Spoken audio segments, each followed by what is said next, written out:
Buckle up, Buttercup, because today we're diving headfirst into Peter Zeihan's The End of the World. It's just the beginning. Intense title, right? Yeah, but this book is going to seriously make you question, like, everything you thought you knew about how the world works. For real. We're going to unpack Zeihan's whole argument that globalization, that system we all rely on, Right. it's teetering on the edge of collapse. Yeah, and what's fascinating is how Zeihan connects this collapse to something totally unexpected: demographics. Okay, I'm already hooked. Yeah. So aging populations and what a shrinking workforce. Basically, he says those two things are going to have a massive impact on global stability. All right, let's break this down. Zeihan keeps mentioning this American-led order. Right. What is that exactly? Okay, so picture this for decades. The U.S. military has been like the world's security guard, keeping the sea lanes open for trade, preventing major conflicts, basically letting countries focus on what they're good at, specializing in trading with each other. Oh. This system has created like crazy peace and prosperity, but it's starting to fall apart. Why is that? Is America just tired of playing global cop? It's more than that, yeah. The U.S. is becoming more hesitant to jump into foreign conflicts. Right. But the real ticking time bomb is demographics. Think about it. As populations get older, you have fewer people working and contributing to the economy. Makes sense. That means less demand, less innovation, less growth, basically. So it's a domino effect, right? Yeah. Fewer workers, less spending, and the whole system starts to sputter. Exactly. But how does this actually play out in the real world? Like, what are the concrete consequences of deglobalization? So imagine your local grocery store shelves are suddenly half empty. Oh, that's scary. Gas prices triple overnight, and you can't find your favorite imported coffee anymore. That's just a tiny taste of what a deglobalized world could look like. Whoa, okay. Zeihan argues this shift is going to hit key sectors hard, starting with transportation, finance, energy, even basic stuff like the materials needed to make your smartphone. Okay, that's a lot to unpack. Yeah. Let's start with transportation. We're so used to getting everything we need from everywhere. How does that change in a deglobalized world? Right now, we have these incredibly complex and efficient supply chains that crisscross the globe. Think of it like a giant, intricate machine with millions of moving parts, all perfectly synced. I'm trying to picture that. Globalization allowed us to build bigger, faster ships and standardized shipping containers, which made transport super cheap. Yeah. But that's all about to change. So those massive container ships, the ones you see in documentaries, Yeah, they're not going to be so efficient anymore. exactly. In a deglobalized world, those ships become sitting ducks, slow, vulnerable to piracy, easily disrupted by conflict. Oh, wow. Imagine thousands of containers full of everything from car parts to clothing sitting at the bottom of the ocean because of a pirate attack or a conflict in a key shipping lane. Yikes. It's a logistical nightmare. Yeah, that's a whole new level of supply chain crisis. Right. But even if the ships make it through, Right. there's still the issue of getting those goods from the ports to where they need to be. You got many major ports are located far from population centers, so cities are super dependent on those fragile global trade routes to get the goods they need. I see. And as transportation costs go up because of instability, it will become much more expensive to move things around. So basically, are cheap Chinese goods a thing of the past? It's a real possibility. Zeihan argues that as transport costs rise, low-margin manufacturing, especially in Asia, will become a lot less profitable. Okay. And it's not just about, stuff we want. It's about essentials, food, energy, medicine, all the things we need to survive. Right. That's starting to paint a pretty bleak picture, but let's not forget about the financial systems underpinning this globalized world. Yeah. I mean, money makes the world go round. Yeah. How does that all shake out in a deglobalized future? That's where things get really interesting. Zeihan points out our current financial system is built on trust. Okay. We use fiat currencies like the U.S. dollar, Right. which aren't backed by anything tangible. Their value is based solely on our belief in the system. So it's all about confidence. If people lose faith, everything collapses. That's the risk. And in a deglobalized world where everything is uncertain and unstable, maintaining that trust becomes much harder. Wow. Okay. We've covered transportation and the fragility of supply chains, and we've touched on the potential for financial chaos. But there's still so much more to discuss. What about energy? I mean, our entire world runs on oil, right? How does that factor into Zeihan's vision of the future? You're right, energy is essential. Our whole world runs on oil. How does that all fit into Zeihan's vision of the future? Yeah, he really dives deep into that. He argues that oil's been like the lifeblood of the modern world. Okay. It's allowed us to do things that would have been unthinkable a century ago, like travel huge distances, build these sprawling cities, power massive industries. Yes. He actually challenges listeners to imagine a world without on-demand electricity, Hmm. something we completely take for granted. Yeah, I never even think about where my electricity comes from. Just flip a switch and boom. Exactly, and he links that back to the crucial role oil plays. Okay, so if oil is so essential, what happens when globalization breaks down and those supply chains, we talked about, Right. they start to fall apart? Well, that's when things get really interesting. Zeihan says the map of oil production is going to look totally different in a deglobalized world. We're going to see a shift away from those traditional oil giants and more toward countries with those localized So supplies. he's saying like Saudi Arabia and Russia, they're not calling the shots on oil anymore.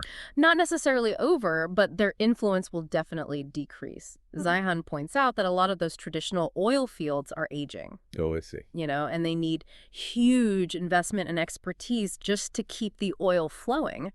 Russia, for example, faces enormous challenges in keeping its oil flowing. And their track record for economic stability isn't exactly the best. Exactly. On the other hand, you've got countries like the US and Canada. Right. They've seen a boom in unconventional oil production, particularly shale oil. So those countries are in a better spot because they have their own domestic supplies, right? Exactly. North America is actually in a pretty good position when it comes to energy resources, Yeah. especially compared to like Europe and East Asia. They rely heavily on energy imports. So basically, they're going to be scrambling for resources in a world where transportation costs are sky high. Yep.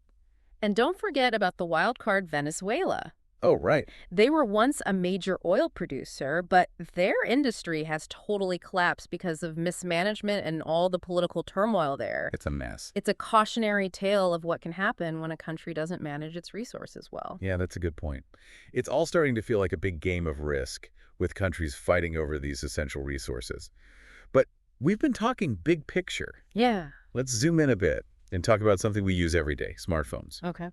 Have you ever thought about where all the materials that make up these devices come from? Oh, yeah. I mean, my phone's like a miniature United Nations of elements. That's a great question, and it leads us to another key part of Zeihan's analysis of industrial materials and manufacturing. He explains how these sleek devices we take for granted actually rely on this crazy, complex, globally interconnected network of supply chains Well, to source all those materials you mentioned. so break it down for me. What are some of these essential materials and where do they come from? Let's start with something basic, iron ore. It's used to make steel the backbone of our industrial world. And guess what? Australia and Brazil control a huge chunk of the global iron ore supply. So we're already seeing a pattern. Certain countries have a real grip on these essential resources. And it gets even more concentrated when you look at things like bauxite used to make aluminum. Okay. Another essential material for everything from cars to airplanes. Australia's a major player there, along with Guinea.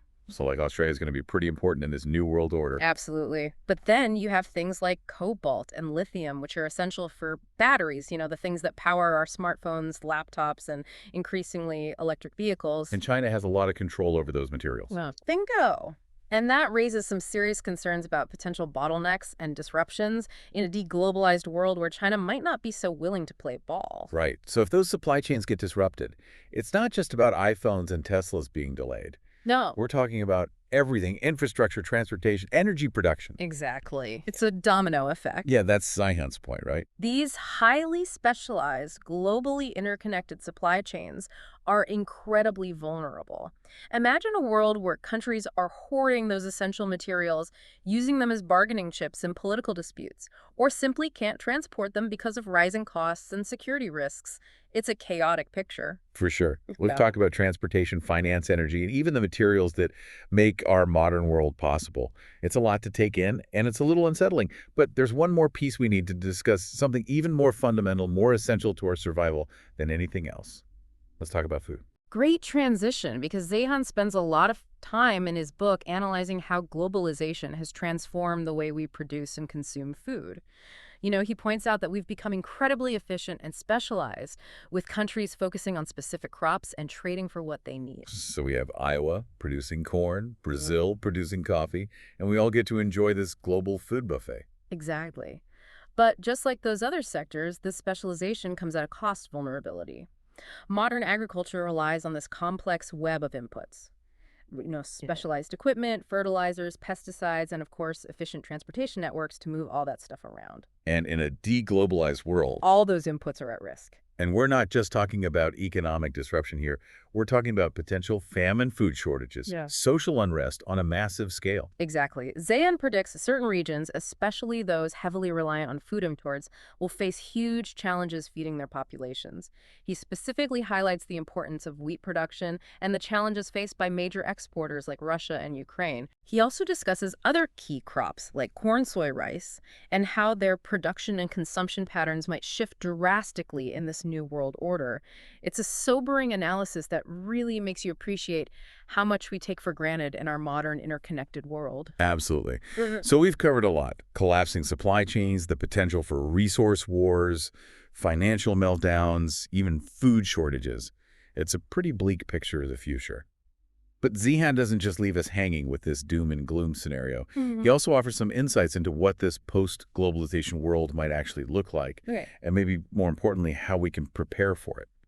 All right, so Zeihan doesn't sugarcoat things, but at least he gives us some hope. Yeah. So what does this post-globalization world actually look like, Right. and how can we prepare for it? Well, Zeihan's vision is definitely a wake-up call, but it's not all doom and gloom. He argues that some regions are better positioned than others, to weather the storm.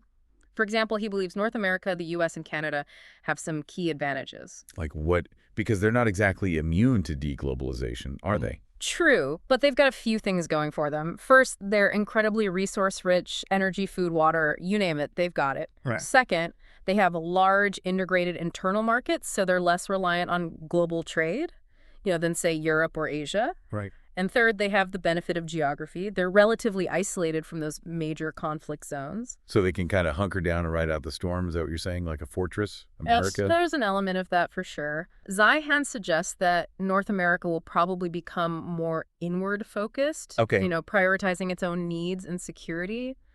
But it's not a utopia.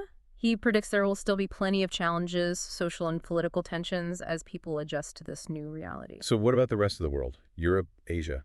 What's their outlook? Europe faces a much tougher road ahead. They're heavily reliant on energy imports, their populations are aging rapidly, and they've been dealing with economic stagnation for years. Right. Zeihan believes they're super vulnerable to these disruptions of deglobalization, and he predicts there will be more conflict and instability within Europe as countries struggle to adapt. And Asia? What about China? Everyone's always talking about them becoming the next superpower. Does Zeihan think that's going to happen? He actually throws a wrench in that narrative. Zeihan argues that China's crazy economic growth is unsustainable and that they're headed for a major decline. Wow. Okay. He points to their rapidly aging population, their over-reliance on a debt-fueled economic model, and their increasing dependence on foreign resources as major vulnerabilities. Interesting. He believes China will face huge challenges in the coming decades, potentially even social unrest and internal conflict as they try to figure out this new world order. That's a very different take on China than we usually hear. So if the U.S. is stepping back from its global role and China's stumbling, what happens to the balance of power? Sounds like a recipe for chaos. That's a key takeaway from Zeihan's book. He believes the world is entering a period of profound uncertainty and volatility. He argues that the old rules don't apply anymore, and we need new models, new ways of thinking to navigate this post-globalization world. So no more end of history, democracy and capitalism don't always win. Not quite. Zeihan is actually pretty skeptical of all the major ideologies, capitalism, socialism, communism. He argues they're all products of the globalization era, and they're not equipped to deal with the challenges of a deglobalized world. Shrinking resources, rising costs, increased competition for those resources. He believes we need to move beyond those old ideologies and come up with new systems that are more adaptable and resilient. So what does all this mean for us, the listener? Right. Where do we go from here? Sounds like we're on the verge of a massive shift. Zeihan's book doesn't offer easy answers. It's more of a wake-up call, a challenge to rethink our assumptions and prepare for a future that's going to be very different from the one we're used to. He emphasizes the importance of adaptability, resilience, and thinking outside the box. He believes the individuals, businesses, even nations that can embrace change, who can anticipate and adapt to these new realities, they're the ones who will thrive in this new world. So it's a call to action. Be proactive, not reactive. Think strategically. Be prepared for the unexpected. But even with all these challenges, is there any room for optimism? Right. Any silver linings in this post-globalization cloud? There's always room for optimism. Even in the face of massive upheaval, human ingenuity and resilience always find a way. Zeihan's book may paint a stark picture of the challenges ahead, but it also highlights the incredible potential for innovation and creativity, that emerges when we're forced to rethink the old ways of doing things. So maybe this isn't the end of the world, but the beginning of a new one. A world that will demand more of us, challenge us to think differently, force us to adapt in ways we can't even imagine yet. It's daunting for sure, but it's also exciting. Exactly.